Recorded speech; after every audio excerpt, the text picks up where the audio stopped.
আচ্ছা, একটা সহজ জিনিস ভাবেন তো, আমরা কি চাই? মৌলবাদ চাই না গণতন্ত্র চাই? আমি যদি এই প্রশ্নটা আপনাদেরকে করি, আপনারা নিঃসন্দেহে বলবেন যে অবশ্যই আমরা গণতন্ত্র চাই, মৌলবাদ চাই না, জঙ্গিবাদ মৌলবাদ মুক্ত বাংলাদেশ চাই, এটাই তো বলবেন, তাই না? কিন্তু বাস্তবে গণতন্ত্রকে ধ্বংস করার জন্য এবং মৌলবাদকে পুনরায় প্রতিষ্ঠিত করার জন্য জনগণকে বিভ্রান্ত করা হচ্ছে। বিভ্রান্তটা কিভাবে করা হচ্ছে? 5ই আগস্টের পর, জুলাই জঙ্গি হামলা সংগঠিত হওয়ার পর যখন শেখ হাসিনা চলে গেল, রাষ্ট্রপতি যখন সংসদ বিলুপ্ত করলো, তখন একটা ভঙ্গুর সরকার ব্যবস্থা তৈরি করে রাষ্ট্র ক্ষমতাকে জিম্মি করে মৌলবাদী গোষ্ঠী। কিভাবে? এটা কি গায়ের জোরে করে? না, সিস্টেমেটিক ওয়ের সঙ্গে গায়ের জোরটাকে মিক্স করে করে। অর্থাৎ যেটাকে আমরা মব বলছি, সেই মব গ্রুপ মাঠে থাকবে, একই সাথে সিস্টেমে অর্থাৎ রাষ্ট্রের কাঠামোতে প্রত্যেকটা রন্ধ্রে রন্ধ্রে পদে পদে তাদের ম্যান বসানো থাকবে। এই মব সিন্ডিকেটের দাবিগুলোকে প্রায়োরিটি দিয়ে দাপ্তরিক পর্যায়ে সেটা বাস্তবায়ন করবে। তার ধারাবাহিকতায় কি করা হলো দেখেন, শেখ হাসিনা চলে যাওয়ার পর, অন্তর্বর্তীকালীন সরকার গঠন হওয়ার পর তড়িঘড়ি করে বিচারপতিদেরকে জোর করে পদত্যাগ করানো হলো। পরিবর্তে কি হলো? জামাতপন্থী বিচারপতিদেরকে সেখানে ইনস্টল করা হলো। পাবলিক প্রসিকিউটর থেকে শুরু করে একেবারে বেঞ্চ সহকারী, এমনকি কোর্টের পিয়ন পর্যন্ত জামাত মনোনীত এবং পশ্চিমা মদতপুষ্ট আসিফ নজরুল মনোনীত হতে হবে। এটা ছিল বেসিক আইন। গভর্নর চেঞ্জ করে MH মনসুরকে দেওয়া হলো। চিফ পাবলিক প্রসিকিউটর ICT, যেটা আন্তর্জাতিক অপরাধ ট্রাইব্যুনাল, সেখানে তাজুলকে নিয়ে আসা হলো। অ্যাটর্নি জেনারেল আসাদুজ্জামান খানকে নিয়ে আসা হলো। তারপর DGFI এর প্রধান, অন্য জায়গায় যতগুলো সেক্টর আছে রাষ্ট্রের কাঠামোতে, প্রত্যেকটার প্রধান বানিয়ে দেওয়া হলো মৌলবাদী গোষ্ঠীর সমর্থক কাউকে না কাউকে। পরবর্তীতে আমরা কি দেখলাম? বিগত 2 বছর এই মৌলবাদী গোষ্ঠী বিনা ভোটে অবৈধভাবে বাংলাদেশের রাষ্ট্র কাঠামো জিম্মি করে দেশ পরিচালনা করলো। তাদের একটাই সূত্র ছিল, সেটা হচ্ছে মুক্তিযুদ্ধের চেতনা এবং মুক্তিযুদ্ধের আদর্শটাকে ধ্বংস করতে হবে। কারণ জুলাই সনদের নাম করে পাকিস্তান সনদ গছাতে হলে অবশ্যই যেইটার মাধ্যমে পাকিস্তান থেকে আলাদা হয়ে বাংলাদেশ সৃষ্টি হয়েছে, সেই জিনিসটাকে তো আগে মুছে ফেলতে হবে, এবং সেটাই তারা করলো। যখন আন্তর্জাতিক বিশ্বের চাপে বাধ্য হয়ে ডক্টর ইউনূস ইলেকশন দিল, ইলেকশন দেওয়ার পর ধীরে ধীরে বাংলাদেশ যখন গণতান্ত্রিক প্যাটার্নে হাঁটা শুরু করলো, ঢাকা বিশ্ববিদ্যালয়ের VC, DGFI এর চিফ, পাবলিক প্রসিকিউটর, এমনকি বাংলাদেশ ব্যাংকের গভর্নর, সবাইকে যখন এক এক করে পদত্যাগ করায়া নতুন করে গণতান্ত্রিক মানুষ সেখানে যখন বসানো হলো, তখনই NCP এবং জামাত নতুন ষড়যন্ত্র নিয়ে মাঠে নামলো। কি সেই ষড়যন্ত্র? ষড়যন্ত্রটা হচ্ছে বাংলাদেশের জুলাই চেতনাকে টিকিয়ে রাখতে হবে। অর্থাৎ মুক্তিযোদ্ধাদের বিরোধিতা করে, মুক্তিযুদ্ধের বিরোধিতা করে যেই জুলাই সনদ কায়েমের চেষ্টা করা হচ্ছে, যেই জুলাই সনদ আমাদেরকে গছিয়ে দেওয়া হয়েছে, সেই জুলাই সনদকে টিকিয়ে রাখার জন্য জামাত কাজ করছে। অর্থাৎ 71 সালে ও যেমন বাংলাদেশ বিরোধী ছিল, এখন নির্বাচিত হয়ে সংসদে যাওয়ার পরেও ও বাংলাদেশ বিরোধী আছে, ও গণতন্ত্রের বিরোধী আছে। এখন আপনাদের কাছে প্রশ্ন, আপনারা কি গণতন্ত্রকে সম্মান জানাবেন নাকি মৌলবাদকে সম্মান জানাবেন? কারণ এই জামাতের গোষ্ঠীরা নতুন করে দ্বিতীয় একটা গণ অভ্যুত্থানের প্ল্যান করছে। সামগ্রিকভাবে তারা চায় বাংলাদেশ গণতন্ত্রের পথে না হাঁটুক। তারা এটা চায় যে তাদের মনোনীত ম্যানগুলোকে দিয়ে মন্ত্রণালয় থেকে শুরু করে প্রত্যেকটা জায়গায় যেন তারা প্রভাব খাটাতে পারে, এতে গণতন্ত্র থাকে থাকুক না থাকে নাই। যখন DGFI প্রধান থেকে শুরু করে ঢাকা বিশ্ববিদ্যালয়ের VC পরিবর্তন হচ্ছে, বাংলাদেশ ব্যাংকের গভর্নর পরিবর্তন হয়ে বাংলাদেশটা গণতন্ত্রের দিকে হাঁটা শুরু করেছে, তখনই তাদের এই আপত্তি, তখনই তাদের দ্বিতীয় গণ অভ্যুত্থানের একটা প্রচেষ্টা, একটা ষড়যন্ত্র করার জন্য তারা রেডি হয়ে আছে। এর মানে কি বোঝা যায়? রাষ্ট্র ক্ষমতা জিম্মি করে দীর্ঘ 2 বছর সাধারণ মানুষকে যেভাবে ভিক্টিমাইজ করেছে, ঠিক একইভাবে ওরা আবার সাধারণ মানুষকে জিম্মি করার একটা ধান্দায় আছে। আর এই ধান্দাটা ওরা বাস্তবায়ন করতে চায় বিনা ভোটের মাধ্যমে। অর্থাৎ ওরা গণতন্ত্র মানে না, ওদের কাছে পেশি শক্তি, মৌলবাদী শক্তি হচ্ছে প্রধান অস্ত্র। ডিপ্লোমেসি ওদের কাছে কিছু না, ডেমোক্রেসি ওদের কাছে কিছু না। এখন আপনাদের কাছে এই ভিডিওর মাধ্যমে আমার সিদ্ধান্ত থাকবে যে আপনারা কমেন্টে এসে জানিয়ে যাবেন আপনারা কাকে সাপোর্ট করবেন। সিদ্ধান্ত আপনাদের। মৌলবাদকে সাপোর্ট করবেন নাকি গণতন্ত্রের ধারা অব্যাহত রাখতে গণতান্ত্রিকভাবে রাজনৈতিক দলগুলোকে সমর্থন করবেন? কোনটা?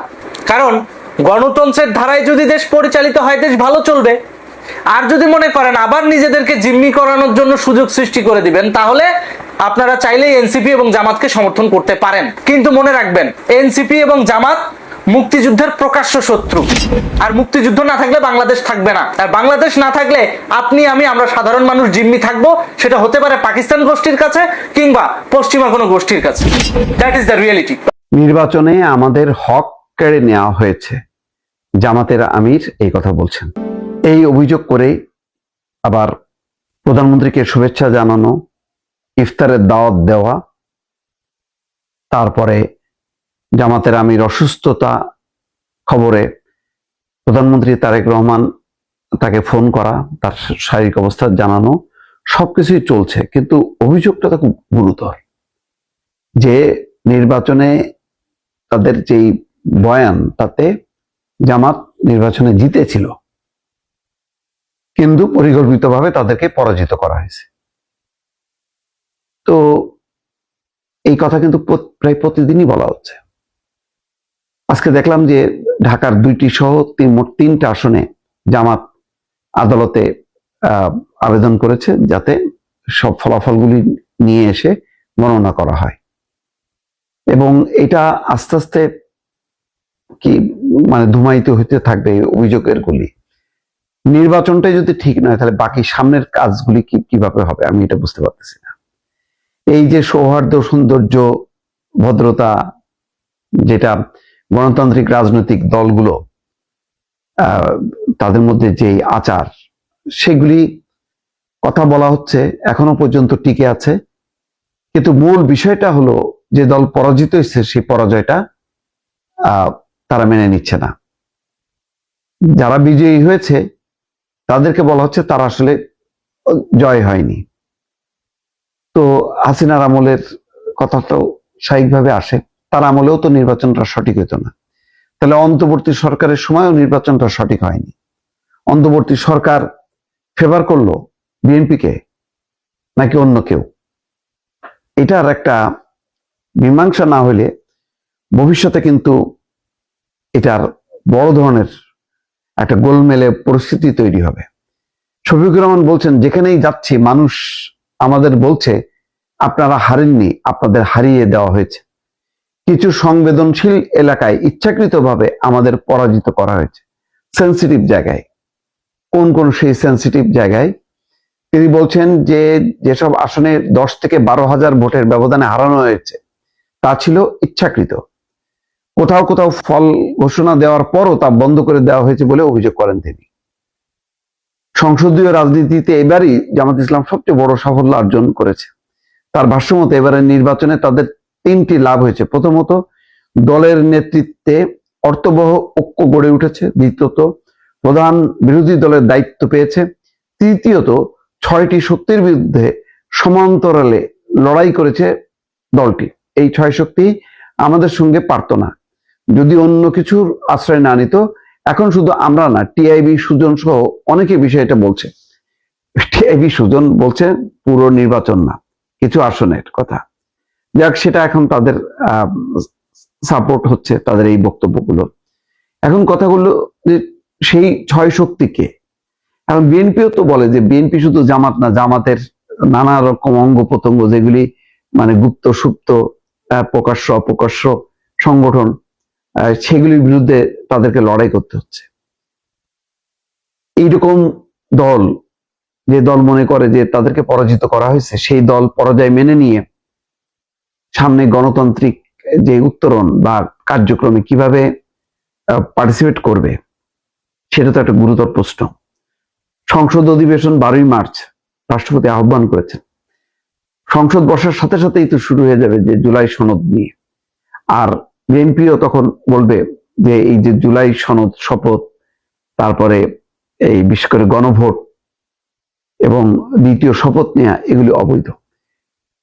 সংসদে যে তুমুল একটা লড়াই চলবে, নানা রকম আইন কানুন, সংবিধানের প্রশ্ন তুলে, এ ব্যাপারে বলার অপেক্ষা রাখে না। এটাকে কেন্দ্র করে রাজপথের অবস্থা কি দাঁড়ায় সেটাও অজানা। ফলে গণতান্ত্রিক উত্তরণ আমরা যতই মনে করছি না কেন যে হাসিনা নাই, এখন মনে হয় খুব ভালোভাবে এই 2টা দল মিলেমিশে চলবে, আমার মনে হয় চলবে না। এই কারণে চলবে না, গত 17-18 মাসে ক্ষমতার স্বাদ পেয়ে গেছে জামাত, এনসিপি সহ আরো কিছু রাজনৈতিক দল। তারা কখনোই জিতবে না, কিন্তু ক্ষমতার স্বাদ কিন্তু তারা পেয়ে গেছে। এখন তাদের কাছে ভালো ঠেকবে না। এই যে ভালো ঠেকবে না, ক্ষমতার স্বাদ নিতে পারবে না, এটা নিয়ে কিন্তু মল্লযুদ্ধ বাঁধবে সংসদ শুরু হওয়ার সাথে সাথে। দেখা যাক কি হয় দর্শক।